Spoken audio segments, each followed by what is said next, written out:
दोस्तों, आपके इस ड्रीम टीवी कहानी चैनल को सब्सक्राइब कर लीजिए।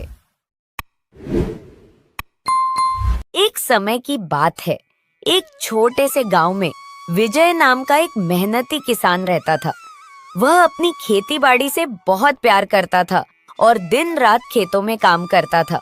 उसकी फसलें हमेशा हरी भरी रहती थीं, जिससे पूरे गांव में उसकी मेहनत की चर्चा होती थी। गांव के पास ही एक घना जंगल था, जहां तरह तरह के जानवर रहते थे। उसी जंगल में एक चालाक लकड़बग्घा भी रहता था। वह अक्सर गांव के आसपास घूमता और मौका मिलते ही मुर्गियां या छोटे जानवर उठा ले जाता। एक दिन किसान विजय अपने खेत में काम कर रहा था। तभी उसने देखा कि एक लकड़बग्घा झाड़ियों में फंसा हुआ है। वह दर्द से कराह रहा था। पहले तो विजय डर गया, लेकिन फिर उसे उस पर दया आ गई।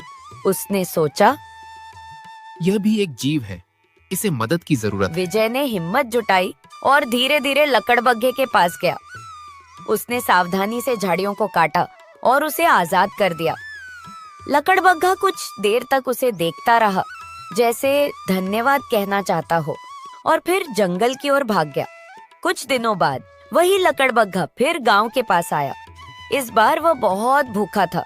उसने सोचा, जिस किसान ने मेरी जान बचाई वही सबसे आसान शिकार है। वह चुपके से विजय के खेत में पहुंचा। विजय उस समय अकेला था। जैसे ही उसने लकड़बग्घे को देखा, वह घबरा गया। उसने कहा, मैंने तुम्हारी मदद की थी, तुम मुझे नुकसान क्यों पहुंचाना चाहते हो? लकड़बग्घा हंसते हुए बोला, जंगल का नियम है, भूख सबसे बड़ी चीज है। मैं तुम्हारी मदद नहीं देखता, मुझे सिर्फ अपना पेट भरना है। विजय ने अपनी जान बचाने के लिए एक चाल चली। उसने कहा, ठीक है, अगर तुम्हें मुझे खाना ही है तो पहले गांव के 3 लोगों से पूछ लेते हैं कि क्या ये सही है। लकड़बग्घा मान गया। रास्ते में उन्हें एक बूढ़ा पेड़ मिला। विजय ने पूछा, क्या किसी की मदद का बदला उसे नुकसान पहुंचाकर देना चाहिए? पेड़ बोला, मैं लोगों को छाया देता हूँ, फिर भी वे मुझे काटते हैं।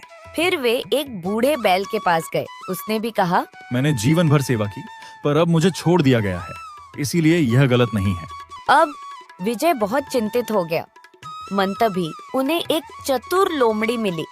उसने पूरी बात सुनी और बोली, मुझे समझ नहीं आया कि लकड़बग्घा कैसे फंसा था, पहले मुझे दिखाओ।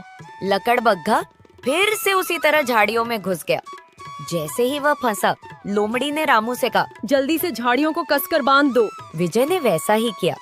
अब लकड़बग्घा फिर से फंस गया। लोमड़ी मुस्कुराते हुए बोली, जो दूसरों की भलाई का सम्मान नहीं करता वह इसी लायक है। विजय ने लोमड़ी का धन्यवाद किया और सुरक्षित घर लौट गया।